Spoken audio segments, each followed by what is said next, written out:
Good morning, everyone, and welcome to another exciting episode of the Calyx and Crew podcast. I'm your host, as always, Doc Calyx. I'm very excited to introduce that we've got an East Coast breeder on the line today. My good buddy Matty from Sowlow Farms is on the line. He's going to be talking to us about some of the cultivars that he's got in stock, his plans for the future, and what he does as far as breeding for hash returning cultivars. It's going to be a very cool one. Before we get into it, though, I want to give some love to an affiliate of the show, Kokonaut Sensors. If you guys want one of the best environmental sensors for under $100, push-to-app notifications available in a ton of different languages for anybody's growing style. Go check them out at kokonaut.com. That's KOKONAUT.com. Use code CALYX, that's all caps, CALYX, for 10% off at checkout. I would also like to give a quick shout out to all my patrons over in Patreon.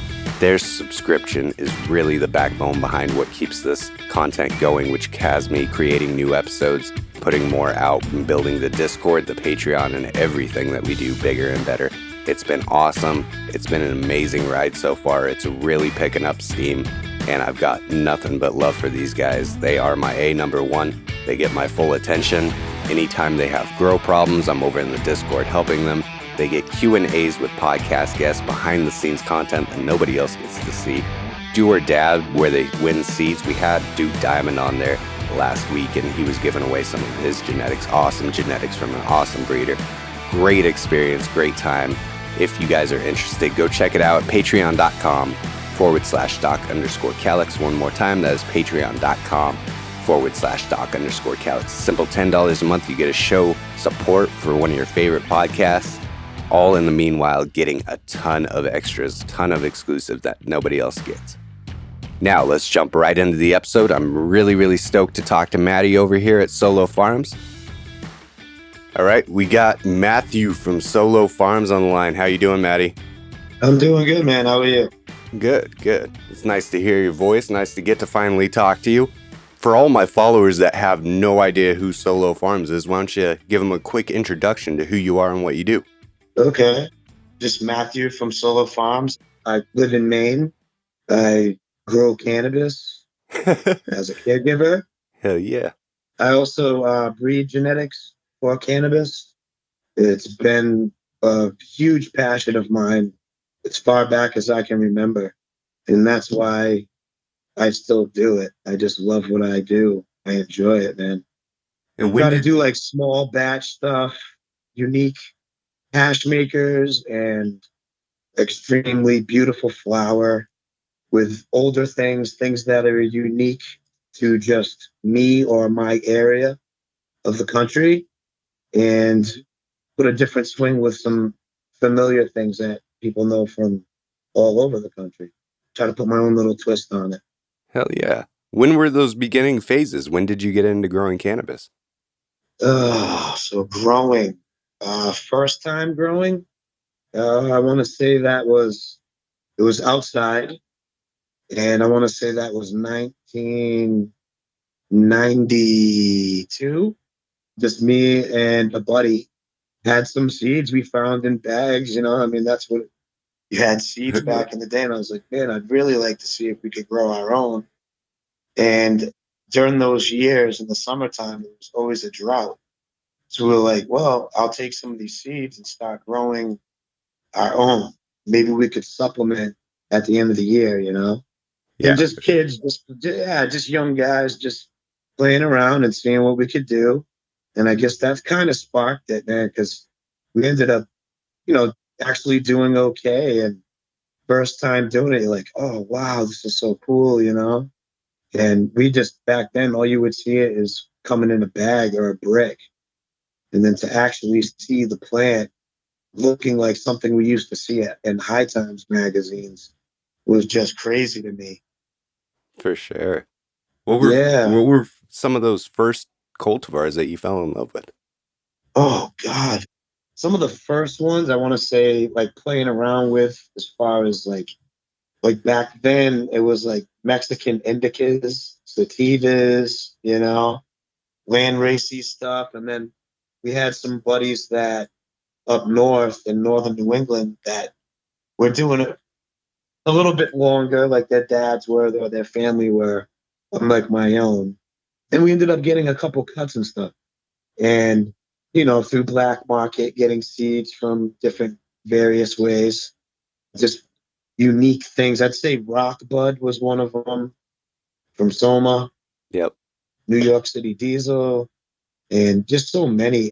God Bud, I mean, Adults Vita. Was that Soma's NYCD? Yeah, That was a yeah, good one. there's New York City Diesel, which I did earlier work with. Unfortunately, I took it to like F2, and because of that chem family, it just always seemed to carry some hermaphroditic traits. Yep. So we just kind of left it alone.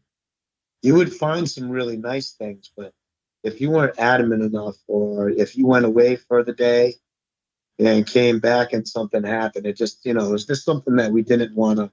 And back then, I just didn't know enough to really say, hey, stress test these things in different ways. And over time, reading about it, obviously, friends like Chris helping in so many different ways, just dropping these little knowledge bombs every once in a while on me during conversations helped improve that. And then asking questions and then just going for it too, man. Yep. Breeding cannabis is definitely, for looking for certain things, is so much different than just like growing cannabis only for flower.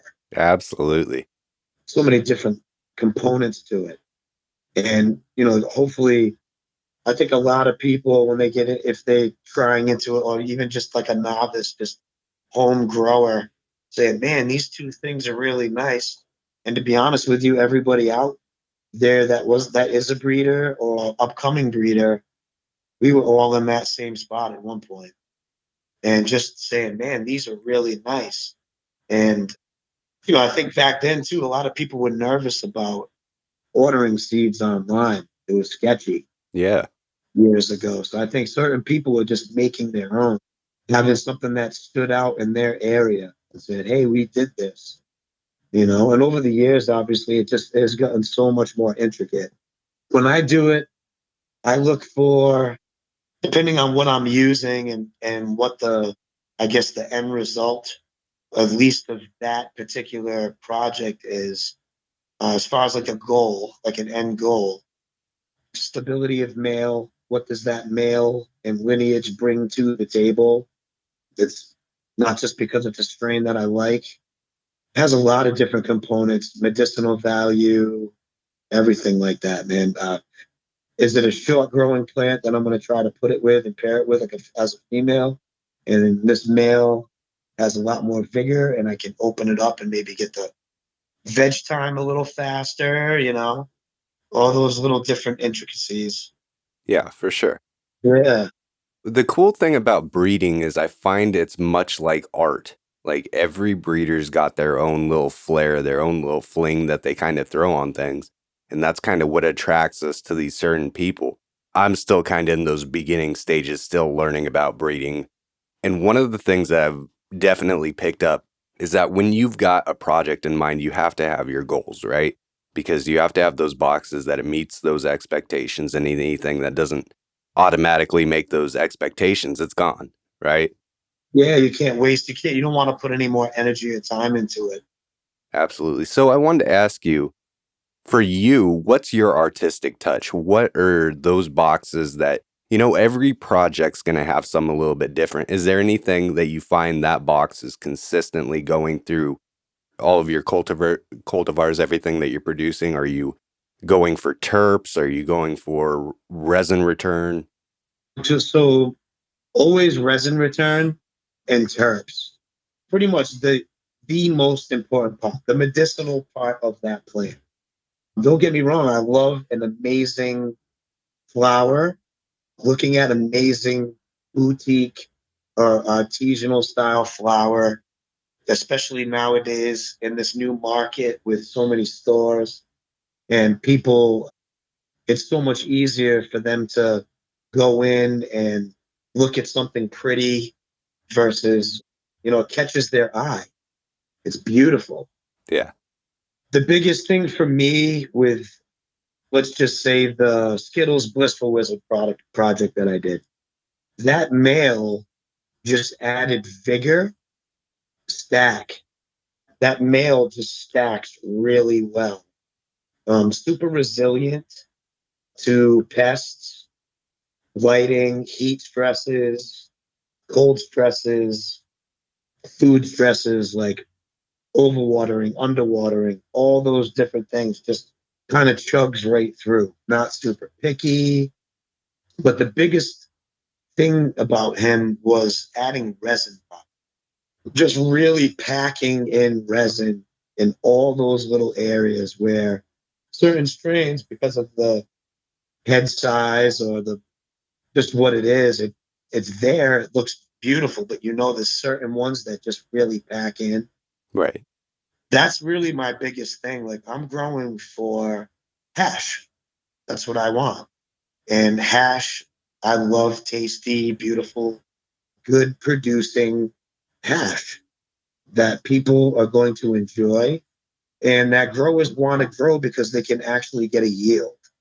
That was really something. And just because I paired them with certain ones, even though with all testing and then growing these all out and then doing washes on everything, doesn't mean that my male, even though I put it to it's going to always link up. Right. It's not a guarantee. Nothing's guaranteed. I think my intention had somewhat to do with it. And then just, man, it was just putting in the time and really watching and then also picking specific females that just had excellent properties already. And it just, like I said, I'll say it again, it doesn't guarantee you anything, but it's definitely a good step forward into the end goal. I don't know, man. I wouldn't downplay it too much. I grew that mountain wizard from you. And every single one of those females was a resin hog. Even at the end of the day, that you could get the best of each, combine them, and sometimes it just does not work. Right. Like Chris has told me so many times, like, man, we have all the right intentions, and this is what I remember from this one. And then when you pair it up, and sometimes they just don't link well. Yep. And by the grace of God and a little bit of luck and with some foresight, I guess, and a little help, man, it just worked, bro. That's all I got to say. Yep. And the positive feedback.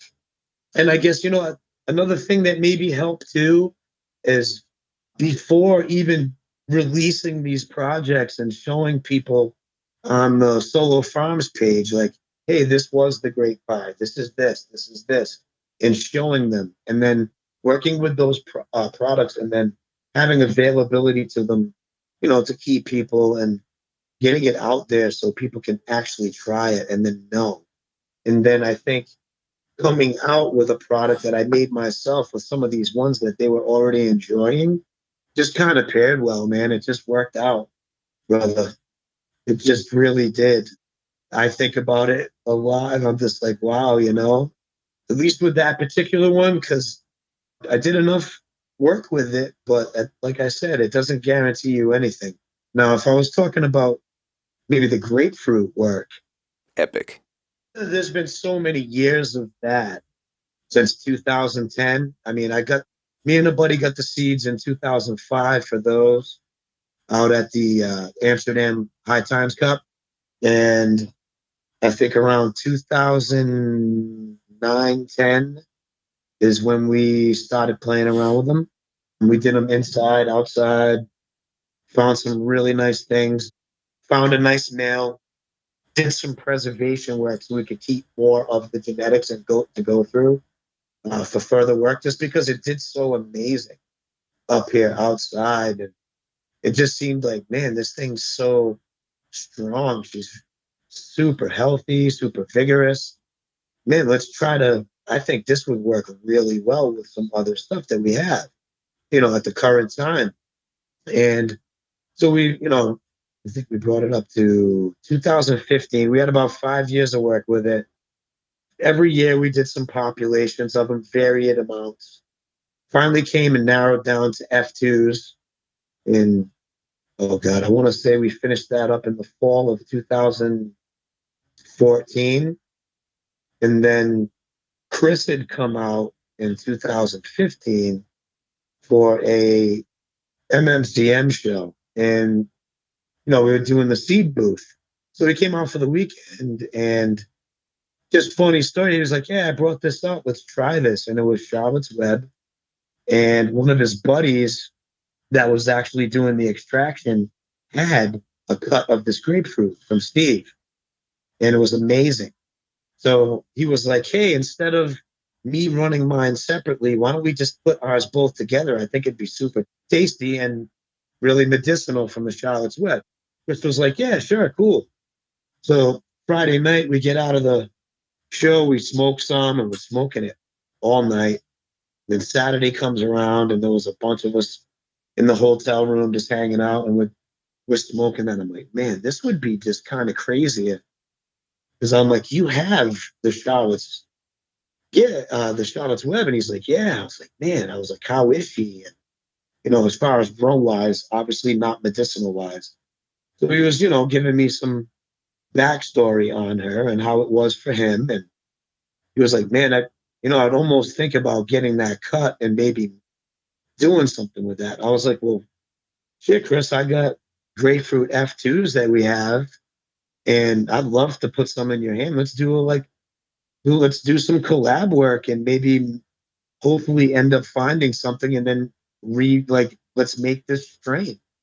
It's super delicious and it made us feel good all weekend. Absolutely. You guys knocked it out of the park on that one. I'm really glad you brought that up. I think one of the things that is my paintbrush to the canvas for me is a couple really good friends with knowledge. Me, obviously having some ears to listen, but my eye, man, and I don't know where I got it from. I just have it. Some people got it. An eye for cannabis, man. To watch how these girls grow, and I guess I guess it kind of came out of necessity because in the beginning, when I first started doing this, having smaller children, being super discreet, limited spacing, Yep. really paying attention to what I needed and what I could use. So I guess that kind of helped. Narrows down those Easter eggs quick when you got to get shit out because you need room, right? Yeah, and it just I think it heightens certain senses more than others because at least that's how I feel. And I think that's probably why some of it. And then just I love this plant, man. This plant is just no matter what, from a young age, always helped me and so many other people around me. And I'm like, man, and obviously, as young kids, like mid 80s and through the 90s, looking at high times and you're seeing all this, and these guys are like, wow, they're so underground and this is so cool. Like, we're getting brickweed back here, but these guys out in Cali are crushing it. And just seeing all the different expressions of this plant. And I'm like, man, I'd really love one day to be able to say, I've found some unique things and then things that are familiar to people. And I can maybe hopefully make some of that for not only myself, but maybe to share. And then in sharing, that's how it all started. Just like making some beans, super early projects, knowing what I'm looking for, but maybe not having a super end goal, just open expressions. But knowing what's there is really good. Passing out a lot of free seeds, man. It's almost like paying your dues when you're getting into breeding, right? Yeah, and just putting them into people that I looked up to, and then other people in my same position or people that maybe are just starting out and saying, "Here, man, I know it's tight during springtime. You got to spend money on this and this, and this. Here's some seeds, bro. Try some of these. They've done really well for me.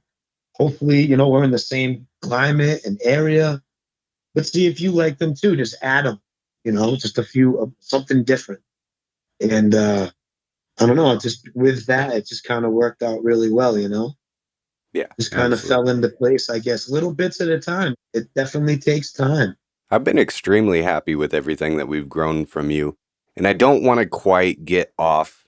I could praise you forever on the Mountain Wizard, and we're definitely going to get into some of the other stuff that you're working with. But I want to get back to that grapefruit really quick. You and P had completely different cuts of the grapefruit, right?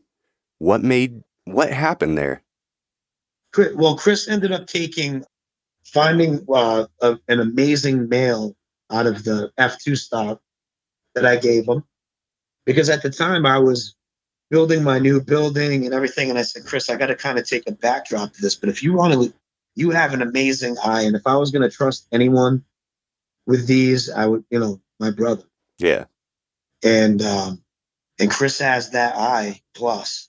So I knew that I was more than confident that Chris would take it to the next level, really, and definitely do it justice, but keep in mind of where I was going to and keeping it open a little bit. And I think in the beginning, Chris, he kept it open and then, seeing some really cool things that he had in his stable, like that Durban, some of the older stuff. And, with coming out with that new relic line, it just seemed to pair. It was just the right timing. Everything just kind of in it. And now you're at F4, right? I'm at F4s working. I actually went back in on F2s, Okay. doing a large population and F4s, and going back through now. Hopefully, we'll see how things are. By fall, I should be able to start getting the F5s into testing, is the goal. Whether that completely works out is all on what we're finding now. From those F2s to this F4 that you're at now, what's changed in the phenotypes or I should say genotypes? What's changed in the genotypes? Are we seeing more like the sweet pink grapefruit, or are we seeing more of both the sweet pink and the inbred line type of stuff? What's going on? So, like when Chris was doing his, he had a certain flavor that he was looking for. And he had a really nice, sweet, pinky grapefruit. And he knew that's what I really like with like a little bit of funk in it. And I think Chris was looking more of that sour, like Yeah. funky grapefruit, like more gassy. And so that's where he wanted to take his part of the work too. Thus the relic grapefruit, using that same cut that was in the oil that sparked the whole thing up. Went back to that mutual buddy and ended up doing some work with that cut, which was Breeder Steve's cut of the grapefruit. And I mean, it all comes from that same lineage, even my seeds. It's just I used stuff that I found and what we enjoy. Right. When it came time to do the F4s, I've only released the A version. So I have A through D on the F4s. And I basically did it so I wanted to keep my expressions open. I didn't want to bottleneck it into just one thing because I want to get these out there and see what, not only I know what I like, but people that are grabbing my gear, they might want that open expression because they've seen it, my version of it, Chris's version of it, and then obviously multiple hybrids. So when I was pairing females with that male, I ended up taking a sweet pink grapefruit that was like short and stocky, more indica growth, and then a more sativa, more faster, vigorous female on the sweet side, and use those two. And then the other end of the spectrum, that more gassy, New York City, like diesely red grapefruit, but like a little more sour, with the same stretch, a short indica statch with like a more stacked internodal spacing, and then something with a little bit more of a stretch and a little bit different of a spacing. So I could keep everything open because as far as further project, at that time, I'm like, I don't want to just make this one thing. Like, this is how I'm going to really find it. When I find it, I'm going to know. Yeah, I think that was a good approach too, because they were all great in their own right.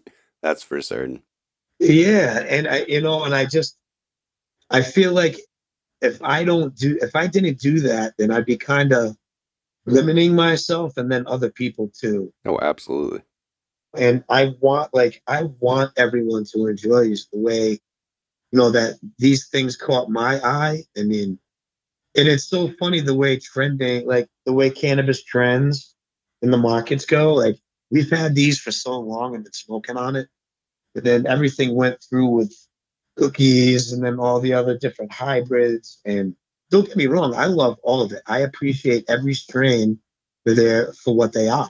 So I'm never gonna bash on one style of breeding and or kind of cannabis. Like they all have their purpose. I agree.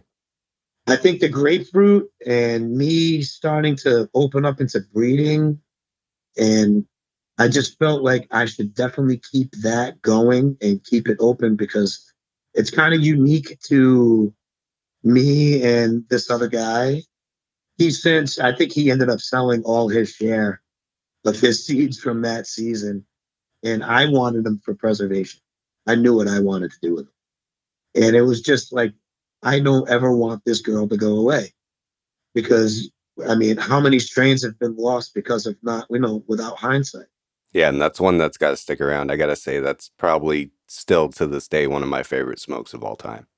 Yeah. And I mean, she's been around for a long time. And I think people kind of like, oh, this is so good. But then, some new things come. Oh, wow, this is so good too. And Yeah. it's natural instinct. I mean, variety is awesome. It's the spice of life. But I also like something I can go back to that's reminiscing. Yes, And it's just a absolutely. flavor can take you back to a memory and a good time. So it wasn't just about the strain, it was about those memories. It was a collective thing, I feel. And I think I would have been doing it an injustice of not keeping it around. So that's why when I chose someone, if I was anybody was going to work with it with me, would be Chris. Like that's my brother. I love him. And he loves that plant. And I love Chris and have the utmost admiration for him because he stays in his own, like he made his own lane. Yeah, absolutely. Everything that he has is so unique to him and he doesn't sway. And don't get me wrong, he's worked with some stuff that's familiar with other people too, because it's smart. And to be honest with you, those cherry vanilla cookies and all this cookie strains, that platinum cookies is fire. Oh, fire as fuck. It's so different than a lot of the other cookie hybrids that are out there. So still, even then, even doing cookie strains, like, learning from Chris on those notes, like he's stayed so individual and true, Inconsistent. super consistent, taking so many pages out of his book and just dinner after dinner and event after event with him and just phone calls, just taking all of that info in and just getting that vibe too, just we could talk forever. So easygoing, so humble, so open with information too. Like he's not scared to share. Whereas like, in the early years, no one wanted to tell anybody anything. Oh, you got to learn that yourself. And I think we've all gone through that if you're within a certain age. I mean, if you're 40 or younger, you've definitely felt that. Oh yeah, for sure. It's good to have somebody around like him that's, willing to help out. And he's always been one of those people that he's over the top. He was one of the first people, the first time I met him, he put my kids before anybody else. He wanted to make sure that they had juice, they had drinks, they were ready, they were happy before we even started talking. And it's like, God damn, I mean, it shows the character quality. Oh, he's a genuine dude. That's why I love him, man. He's such a good guy. So I've taken so many things with when I think of those kind of relationships and then working with my own personal stuff. I keep all those things in mind, and it's like I can't let these guys down because they've never let me down. And I would be like kind of doing a disjustice if I did, I think. Like that's how I feel. Like I can't do that. Like And he was super supportive even before I even decided doing anything after the collaborative work. I talked to him and I said, "Hey, Chris," I said, man, I said, now that I've done what I've had to do with the building and all the caregiving stuff is well on its way and all that stuff's kind of whatever, I'm really thinking going back in on the true passion and really doing some work with this breeding. And I just want you to know that I'm going to definitely start going back in on these grapefruits. But I want to ask you and say something to you because I know that we've done some collaborative work and you've already released some things. And he was so good about it. He's like, "Are you kidding me? Why you do whatever you want? Like you gave me these, like, Yeah. and that's just the person he is. But me being the person I am, I have to be transparent. I'm gonna ask. Right. And if he felt a way, like said, maybe we'll just keep working on them. Maybe we do some more collaborative work with it, or maybe I had a different, vision for it. And no, that was not the case, not at all. Which made me even want to push even harder with it. Good. I'm glad you did. Man, I am just so happy and grateful that I'm getting so much amazing feedback from everyone, brother. Like, and everyone's really enjoying them and being supportive. And for the most part, like anyone that follows us, like really just is like, hey, these are just amazing. Like, wow, is everyone's like the buzz is going around and the photos are coming out. People are actually getting to enjoy some of the extracts and the flower at their local, stores or person. And then obviously their own personal experiences, either growing them in their garden, inside or outside. It's kind of just built itself. And now that it's going, I don't even know, man. I'm like, man, we just had this and we were enjoying it and no one really knew about it. Like we all knew as like true cannabis enthusiasts and that grapefruit was around. But to have like a strain and then work on it locally and then just like people locally, like, it's okay. Like, and then some people really enjoying it, but we really just loved it. And it wasn't just, and to be honest with you, the F2s, super terpy, huge blobs shortens the time on anything, adds figure like you can't believe. You shortened the time on it? Oh, I shortened the time. Like anything that grapefruit touches shortens the time. They were already short when I grew. So, which ones did you have again? The relic grapefruit. The relic grapefruit. The inbred line was a little bit longer, but the sweet pink, I mean, that stuck out like a sore thumb, you know? That thing was just stacked up, bushy, fucking yielded like a mother. Oh, yeah.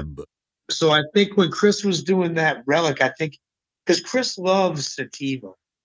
Yeah, It's his true passion. And to be honest with you, I love sativa too. I'm the same.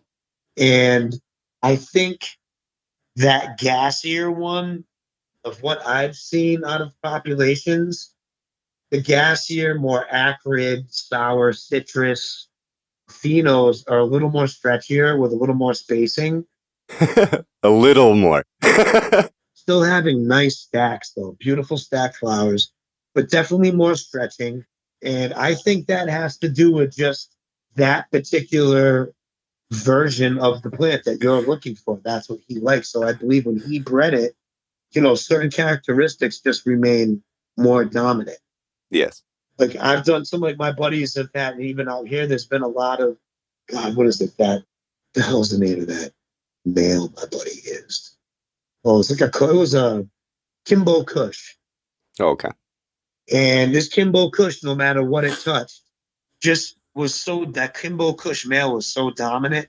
That's all you would 95% of the time, that's all you was getting was Kimbo Kush. Whereas on these grapefruits, you're gonna pretty much see. I mean, you can get some different terp, but pretty much for the most part, that is citrus. It is sweet pink grapefruit, Oh, for sure. orange peel, and then that soury, a little more fuely, gassy, like that soma. I definitely found exactly what you were saying. My inbred line phenos, they had huge internodes. We're talking like 2-3 inches, but they had these rock hard buds on them. Now, here's a funny story for you. I'd already been growing for quite a few years by this point. I already knew how to take clones and everything, but that was the one that really told me take a clone of everything because Yeah. the sweet pink was an obvious like I'm taking a cut of this, we're gonna test it out, we're gonna try it out some more and see how it Oh, of reacts in course. different environments. The inbred line I wasn't as interested in because those long internodes and it's like, oh god, this is just a mess of a plant. But it smelled so fucking beautiful. I was interested in it. It wasn't until after I cut it down that I was like, oh my god, it's that citrus sour that and not just citrus sour, not like a lemon sour. It's got that grapefruit fucking beautiful sour. That's so. I guess that's the other thing. So like when I say hash and terpenes, and I kind of got this from like me and Chris share this. I'm a terp whore. I love flavor. I love food. I love just the smell of things. I love to taste the different things. And just like with unique meals, and they pair well with a bunch of different ingredients that just sometimes you look at them and you're like, what the fuck? There's no way that's going to taste. But when you layer those flavors, they do. Oh yeah, for So sure. I guess my point where I'm going with this is like on that mountain wizard, just to say one, my hope with the Skittles and then that mountain drop was just getting layered flavors. Like you're tasting one thing on the way out, and when you on the way in, and then when you blow out, it's like, what the fuck? Dude, that's so different. Like it's two different sides. Oh yeah. Going like Bob Ross on his painting and saying happy little accidents. Well, there's that happy little accident, I guess. That was a damn good accident. And all I gotta say, man, is it was amazing genetics. I paired them. It just worked out, dude. And with definitely with some effort. I'm not gonna say that it wasn't, but who knew that layering, that was my wish and what I was going for as far as the terpene profile, and it just hit it on the head. And it was just one of those like, yeah, you take your fist and you bring your elbow down, like, yeah, I did it. Like it was, and I'm usually not that guy. I'm like super, like I'm just not. But man, that was like, yes. That So and definitely we worked just, out in my your my favor. buddy just pulled some down. So we rolled one up, obviously, and he took the first couple hits. He's like, "What the fuck, kid? This is like sweet candy orange." He goes, "But when I blow it out, it's like a whole bag of Skittles." I did And he get goes, one that "Not was just super that, but much. it coats it." Honestly, one of my favorite ones that I found out that Mountain Wizard came out, it had such an interesting profile. A lot of them were heavy in that orange, but I got one that had like a floral, soapy, fresh mintiness to it. It was Yep, amazing. And that one fucks you up. I believe it. I believe it. So see, there's where those. That's the other thing that's super nice about regular beans, and with some of these things, the way they pair together. Uh, all of a sudden, you're like, oh, where did this offshoot come? Because like 80%, 85% of the time, you're gonna get like one of the Skittles, all of the Skittles, the orange, a combination. Like depending on the color, you'll get different variations on color, maybe a little bit on calyx production, foxtailing, and/or like hard. Like some are a little bit harder, some are a little bit, because of that mountain drop. Like mountain drop's not a super hard bud, but it's open and it's a great hash maker. Hmm. And the terps are just off the charts. Yes. Whereas the Z Wiz was a really stacked bud that was a lot more denser with an even more resin population. And then this super unique terpene profile off the male, just on the stem. And Nice. then I have F2s of that as well. I did a limited release of those. And I had Ace. Oh God, I had three of the females. And I, kept those expressions open too for further work, just to kind of keep aside. And then I wanted to put a few into some people's hands and see what they were finding before I go any further. Nice, man. What's your idea behind pairing some of these up? You said you work with some of the older stuff. You don't mind working with the newer stuff. You're no shy to that, obvious. But what is it that, like, when you're going after something, where do you go, well, I think that's going to pair good with this? Okay, so so let's say you get a clone or you smoke some flower. Like, wow, this is really amazing. And I've been seeing it out there, people growing it.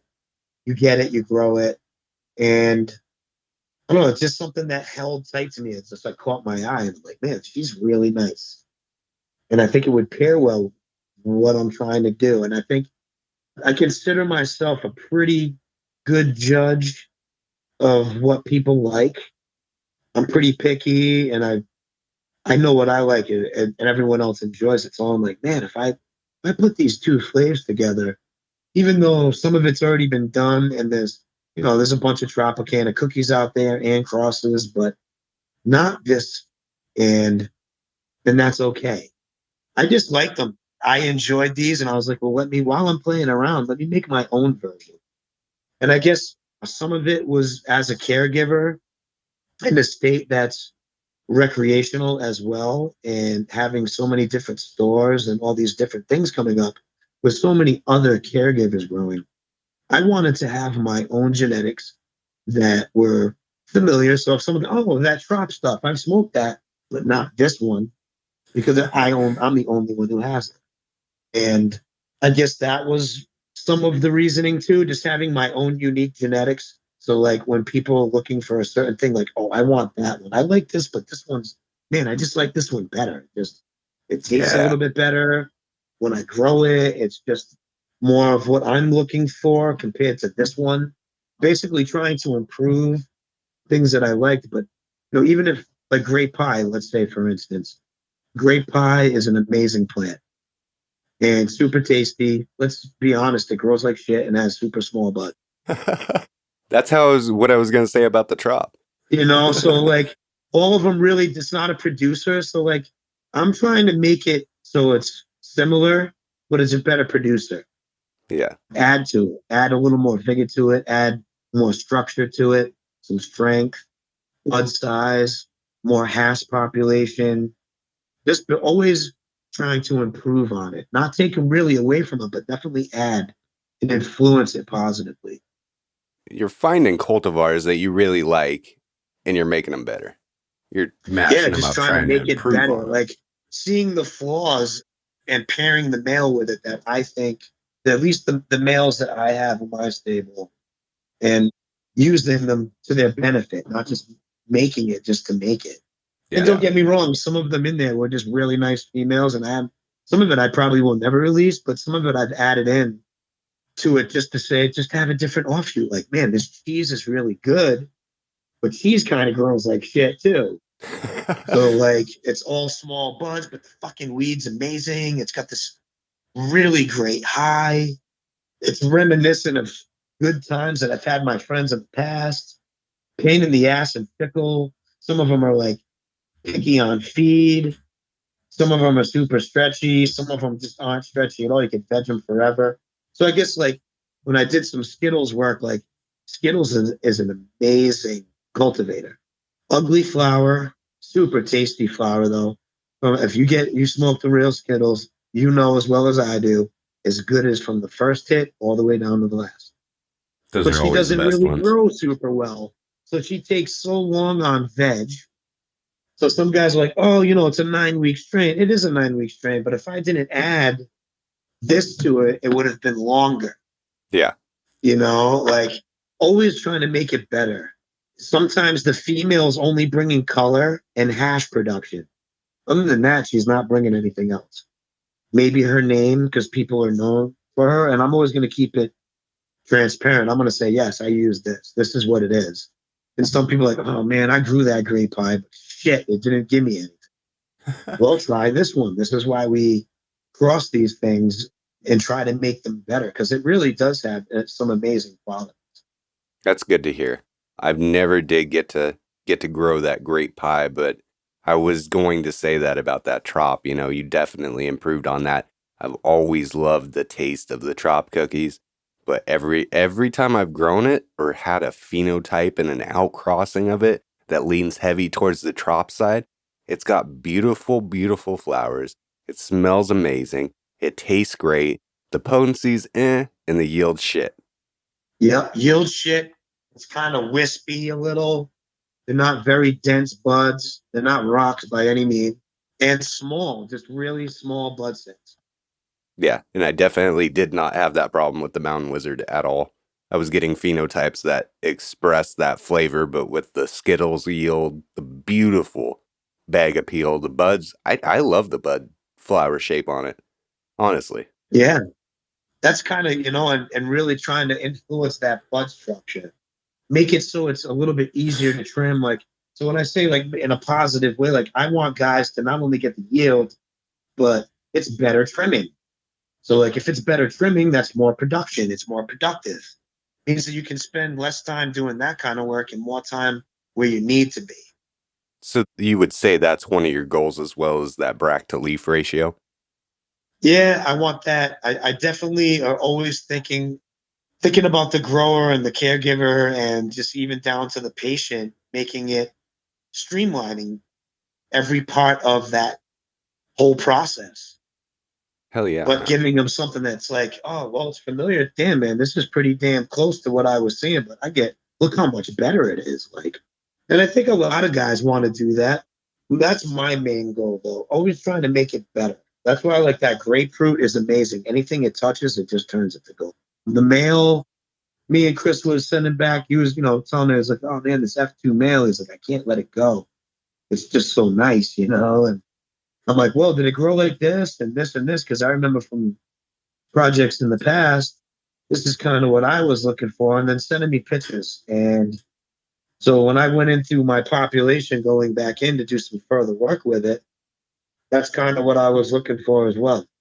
Super fast. In fact, that male out of all of them, my God, it would eat anything you could throw to it. Not picky at all. It's not that it's a super heavy feeder, it's just not picky. Yeah. You shouldn't have really had a hard time as far as like the nutrient regimen with it, did you? No, not at all. So that's another thing, all the way down to that. And I don't get me wrong, some of these just like some of the chems and the older strains, like some of them are just like, I want food, like you need to feed me. But at the end of the day, especially with costs just rising, electric bills just rising, soil and nutrients and just all of those things. I was always trying to shave costs myself in a smart way. I mean, that's part of business. So if I can shave off either some veg time because I added vigor, but yet still kept the same quality that I was looking for and the end result, there's my influence on. Always looking to definitely make a positive influence so that way it's just a better product, easier to work with, yet similar. In the entire time you're putting, like you said, the caregiver and the patient in your forefront of what you're breeding. That's pretty damn cool, Maddie. Yep. Like I'm a Okay. patient myself, so I put the care into it that I want for myself that I put into it for everyone else. Amen. All right, before we get going to break here really quick, you have a seed bank that you're running over there on the East Coast, right? Yes. What's the website for that? Let's shout that out really quick. That is mainly merchandise.com. It is spelled MAINE, Main, LY, merchandise, MERCHNDISE.com.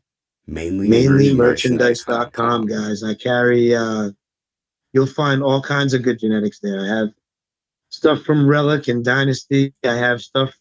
I did have some other guys on there.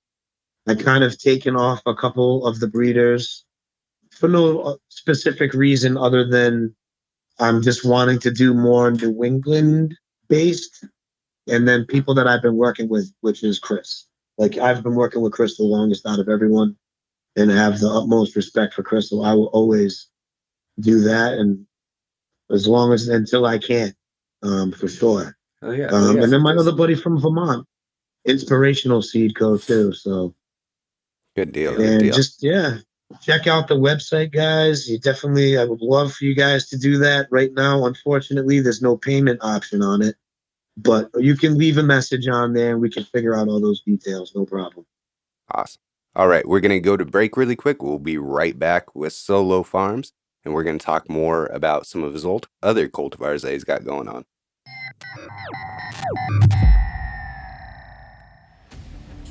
What is up, everybody? While we are on a short break, I want to give a quick shout out to a sponsor and affiliate of the show, Kokonaut Sensors. If you guys have ever been like me, you probably bought a $10 crappy ass sensor that you were throwing on the bottom of your tent, checking the environment from a place that isn't going to monitor where you want it to be monitored. You have to get into the tent just to check on it, which disrupts your environment as is. You no longer have to do that with Kokonaut. You guys can go over to KOKONAUT.com. That's coconut.com. Use code CALYX at checkout. That's all caps, CALYX, to get a truly portable wireless Wi-Fi device that brings climate insight into the palm of your hands. Push notifications directly to your phone. Keep you in dial with your environment data 100% of the time. Go check them out at coconut.com.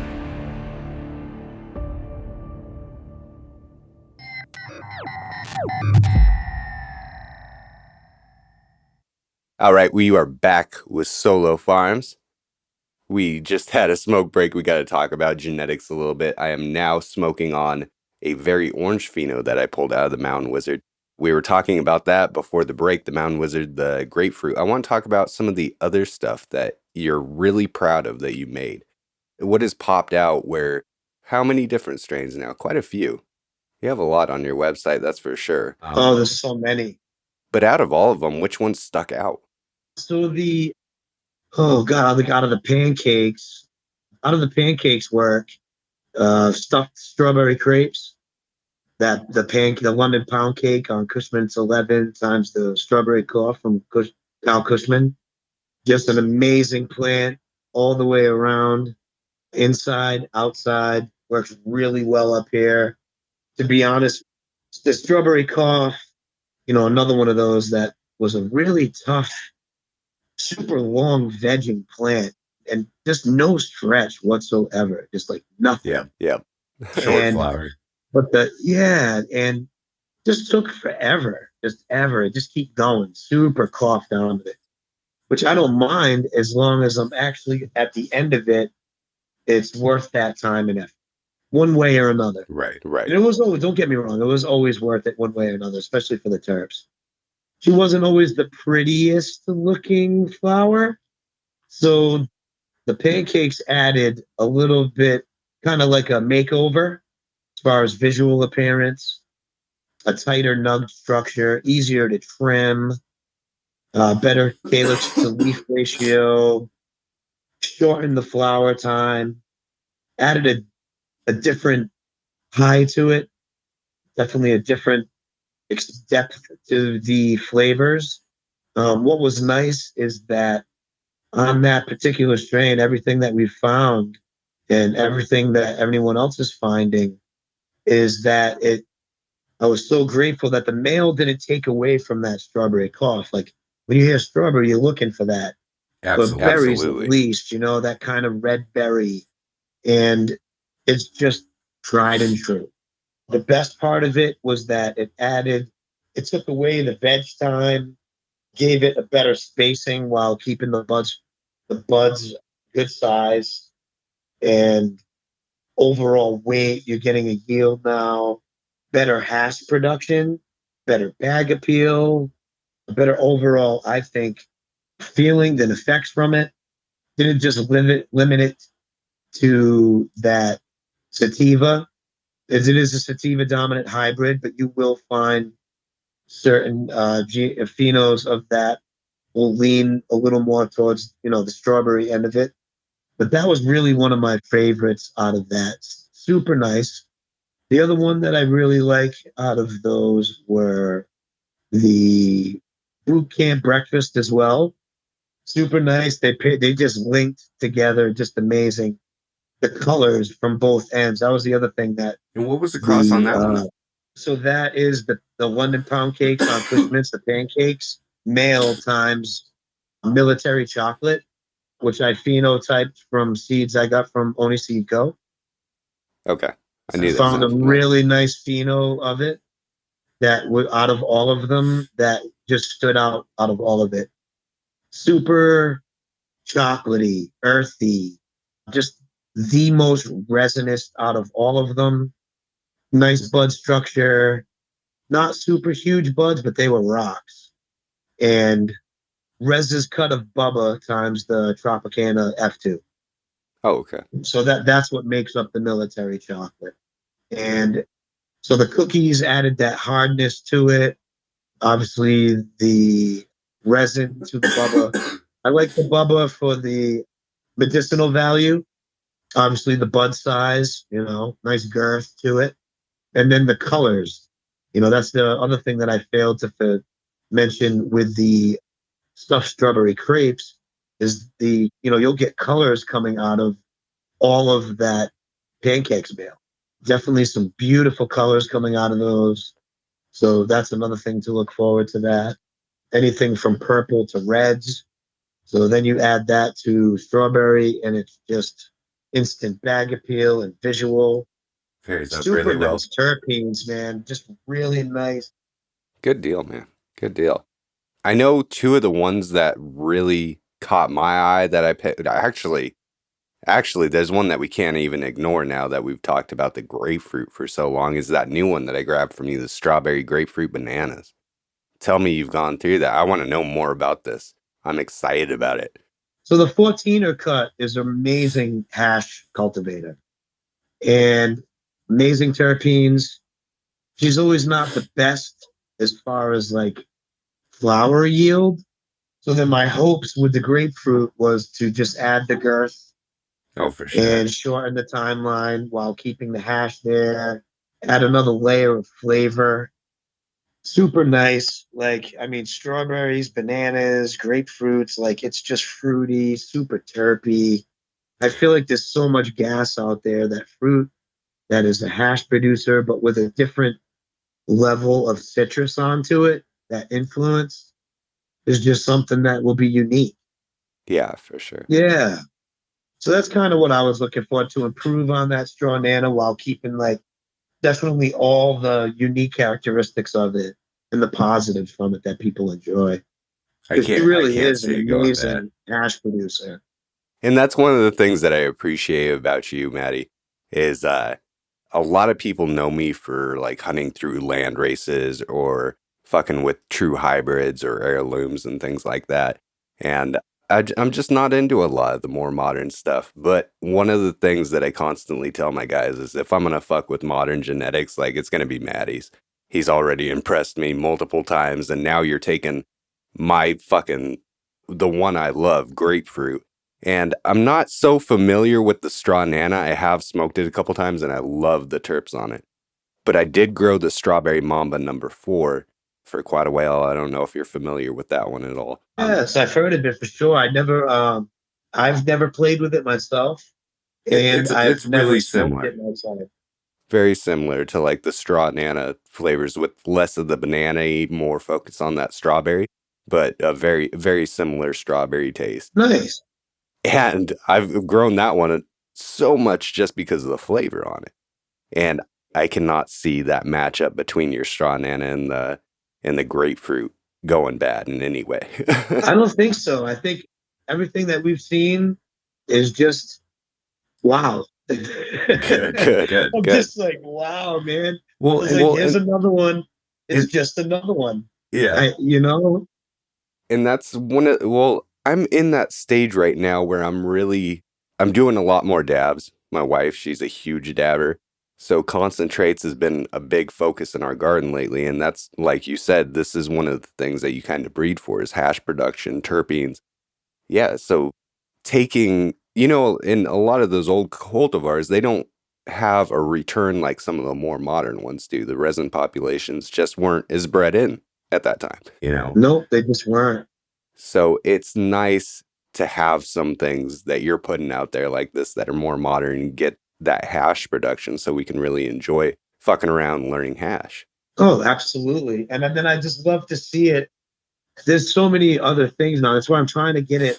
I've been getting them, but always looking for new hash companies, anybody that is doing really amazing work with solventless extractions and or hydrocarbon extractions that solely looking for those type of things.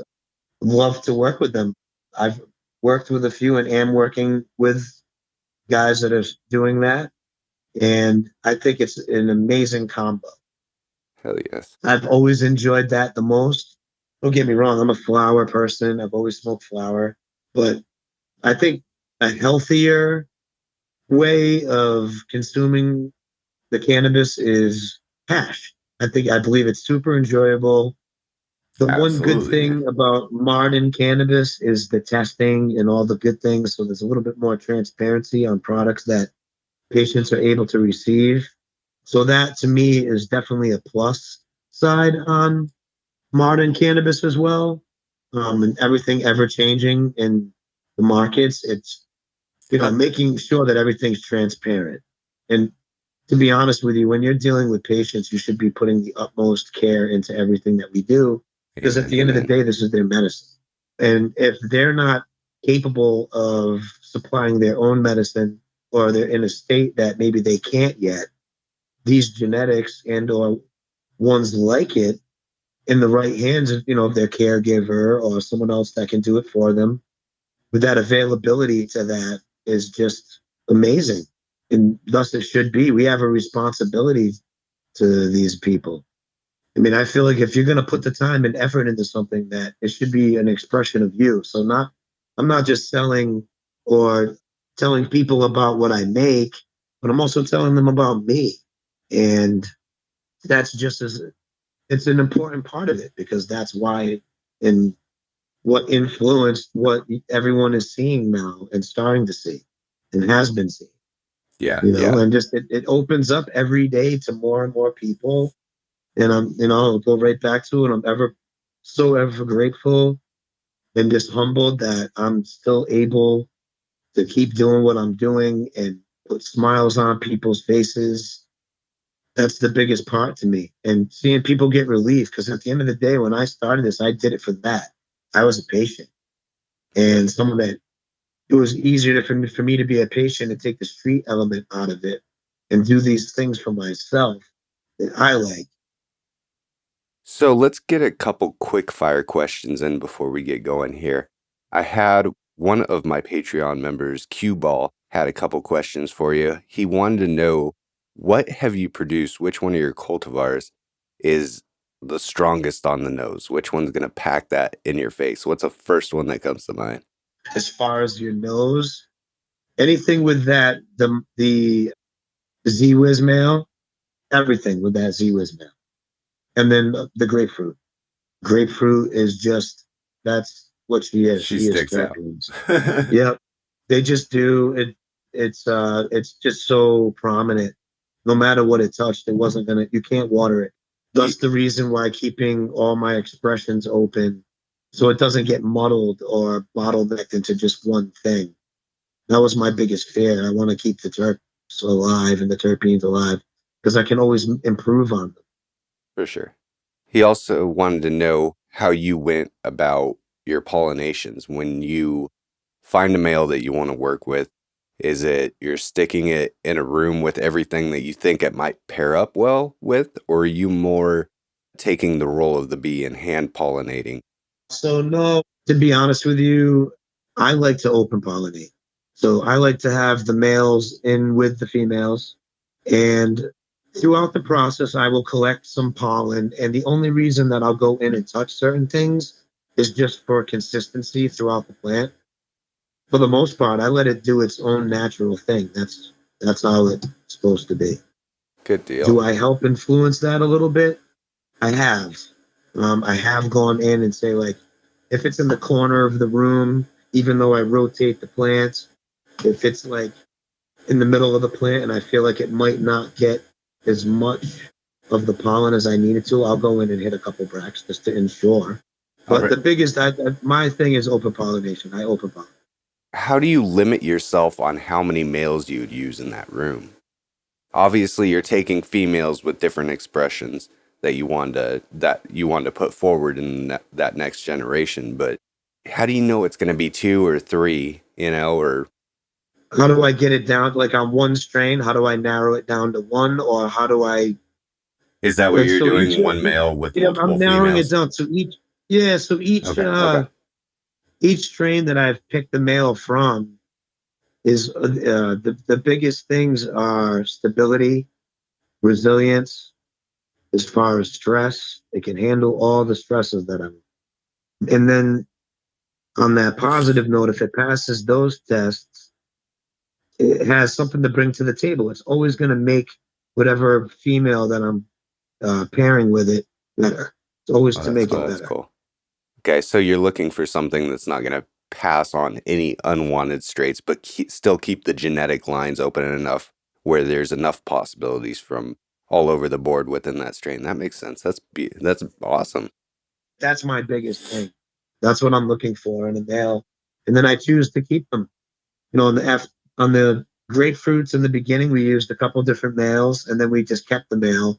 And then, due to unforeseen circumstances, wasn't able to keep it. So then, moving forward, going through a huge building project with the building, I just didn't have the time to either didn't have time or a space to play games with doing that at that point. So that was, the reason for talking with Chris to keep things moving forward while I could.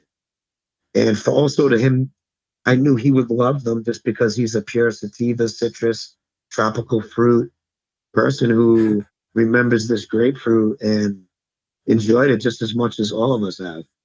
Oh, hell yeah.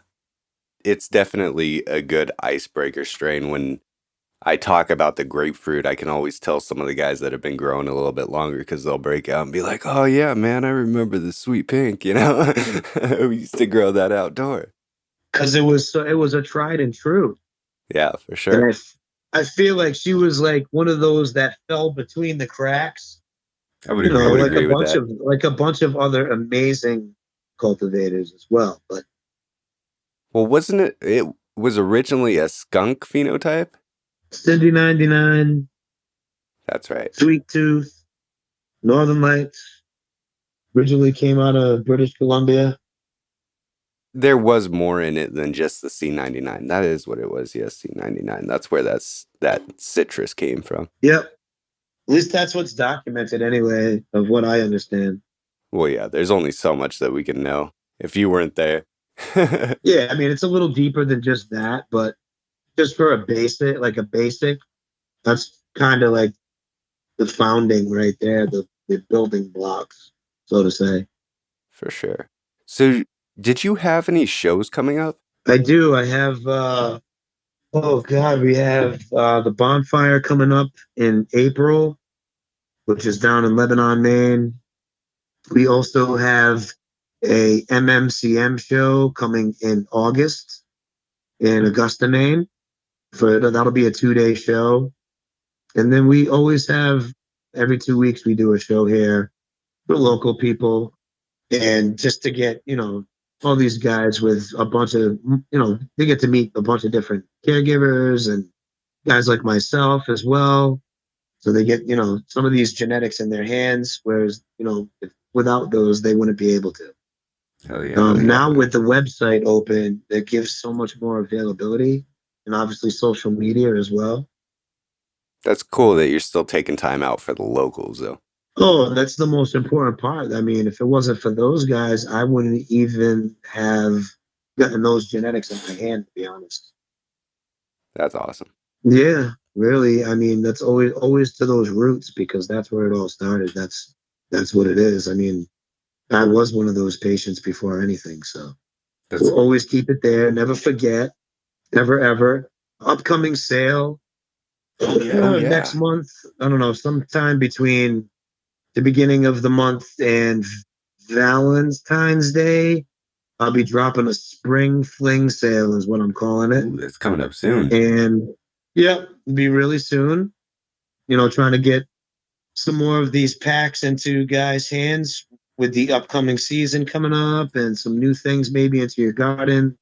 If you're a caregiver, trying to diversify yourself as far as being in dispensaries or your local shops and having something different, so it's not all the same. Keeping that market open and regular instead of just everyone always doing the same things. I think that's the future, and keeping things like this and from other people that I work with is a good way to start. That other, like I said, that release, that 3-pack release that I did of the sorbet, the savory sorbet, and then that strawberry grapefruit bananas. I'm going to do another drop of those, like Yes. 50 packs, and I'm just going to run it till they're gone. And depending on when I start it, it'll probably run till the end of February. Good, because I'm gonna Yeah, need some and more then of those. the following month, up until now to like July, I'm going to do a different seed sale every month coming up. So that way, Wow. if you did happen to miss out on the February sale, there'd be one up and coming. So that way, everybody gets a chance. That's awesome, man. Yeah, I just want to make sure that the availability is there and give people a shot. Good. I was definitely trying to give other people the opportunity to get some of those strawberry grapefruit banana for you and not hoard them. I'm glad you're putting them back out there because I still want more.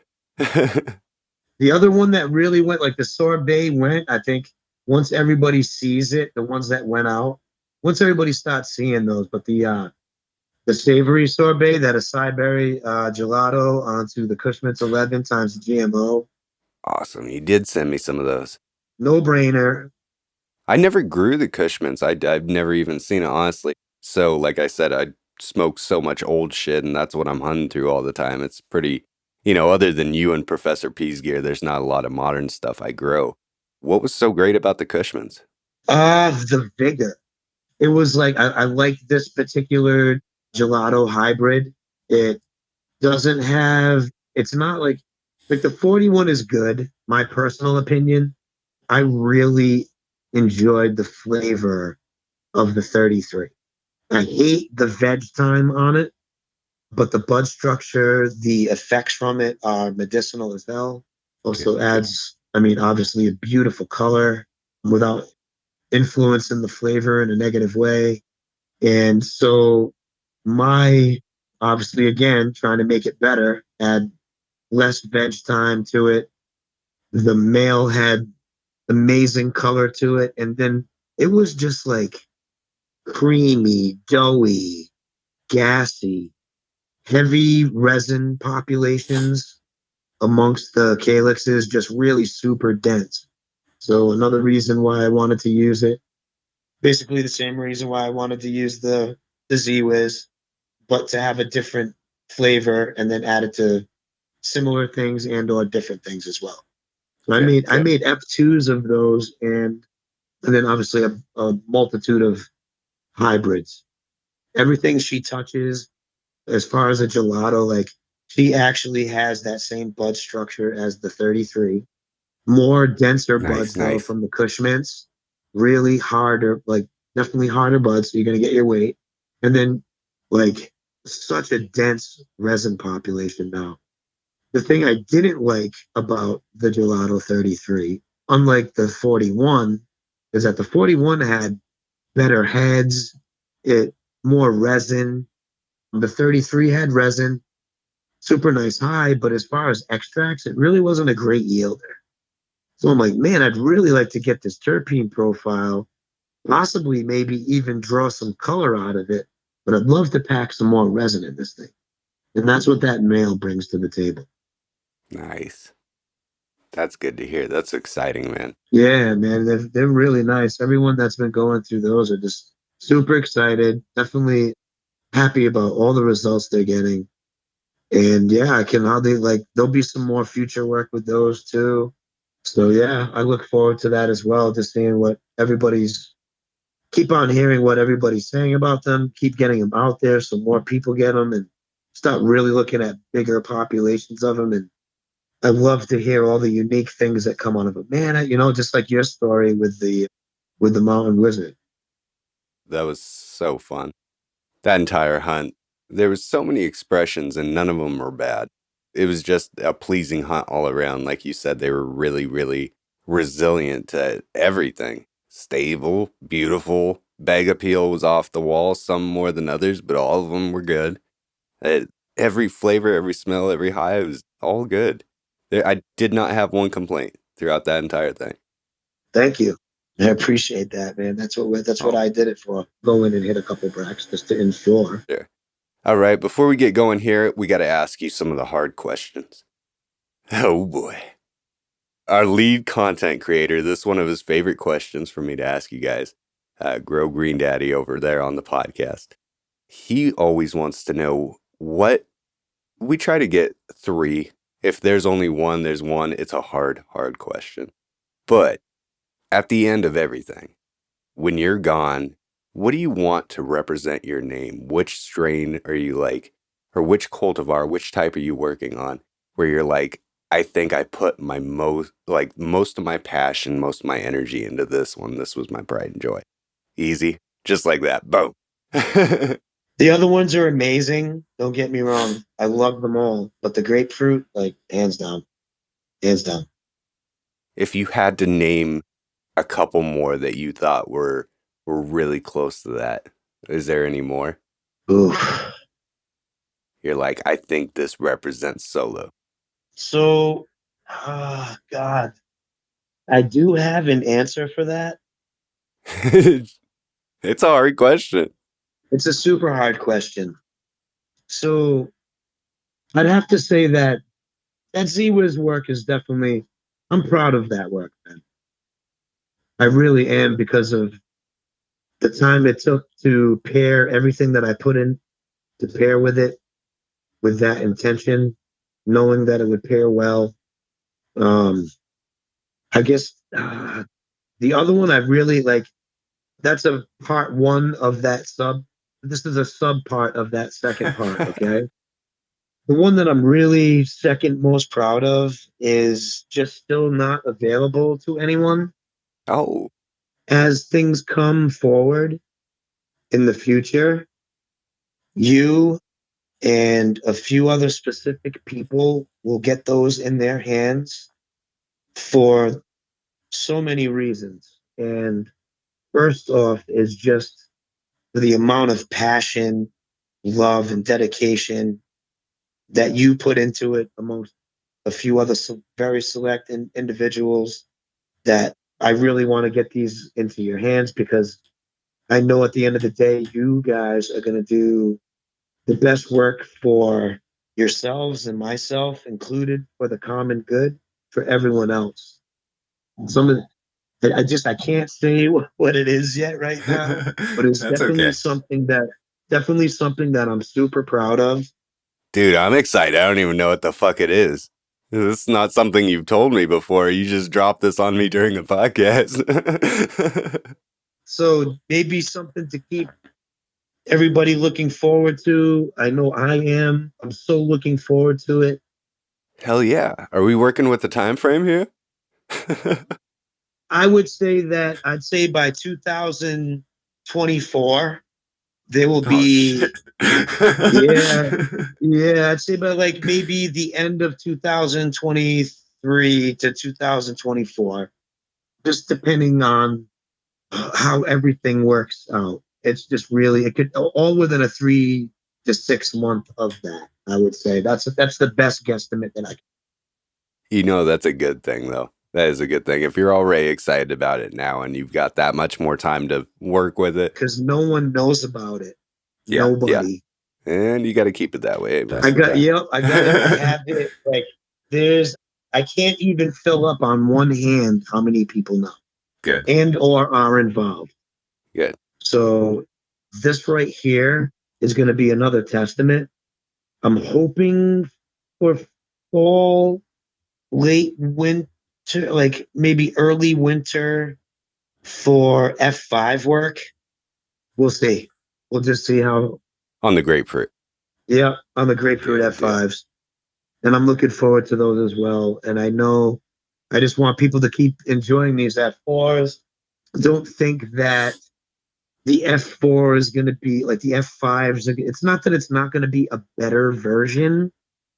It's just going to be, I'm using a different expression from the original expression, the F2s, and then going into another, like, I had the A, B, C, and D. I'm going into another one of those because with just a few different reasons. And I think it's really just going to end up, because the end goal for me is I always want to keep that expression. I'm not going to be selfish and say, "Oh, all you get is sweet pink grapefruit. That's it." I don't want anyone to ever get that. I still want everyone to get and find those unique ones that make their garden stand out, really helps them out I want individually in every everybody way. Ready to experience everything grapefruit has to offer. Well, yeah, exactly. Kind of pick your own version of it that you like, because everybody's taste buds are just a little different. Yep. And what I smell doesn't necessarily mean you do or taste. Yeah, same plant, but everyone can get that taste, depending. Like if you're a cigarette smoker, you're going to taste it different. If you're this, there's too many variables, but Yep. I'm trying to definitely keep it where it's open. It keeps everybody kind of like, wow, yeah, there's that. Well, there it is. But then, wow, what is this? Holy, Awesome, dude. I'm very stoked. I'm very The looking biggest forward to thing that. with the F5 project people can look forward to, which I think with the F4s, for the most part, everything that I'm seeing and hearing and everything that we've seen, all the bud structures, just the good size flower sets and nothing too crazy. But I think if anything out of all of it is going to be getting to more of a maybe more uniform, not so much of actual structure, but size, depending on the cross and or some could be more foxtail than others and vice versa. So Good. So we're starting to see a lot more uniformity in the population. That's yeah, good to I mean hear. a little bit more, but then also my biggest thing is to keep the terpene profile open, but Yes. consistent. Awesome, dude. Well, I wanted to thank you for taking this time with us, Maddie. I appreciate you. Thanks for sharing so much information about what you got going on and what you have in stock right now. You guys can find Maddie Sowlow Farms over at mainlymerchandise.com. That's Maine as in Maine, correct? Yeah, mainlymerchandise.com. Mainely merchandise.com. Hit the Instagram at Sowlow Farms, Sowlow Farms Seed Co. or Sowlow Farms 2.0. Awesome. And we got a big sale coming up soon, you said, at the beginning of February. Thank you for taking this time with us, Maddie. I appreciate you, and I look forward to those beans, whatever they are. You got me excited. You have a good day, brother. Yep, you too. Thank you.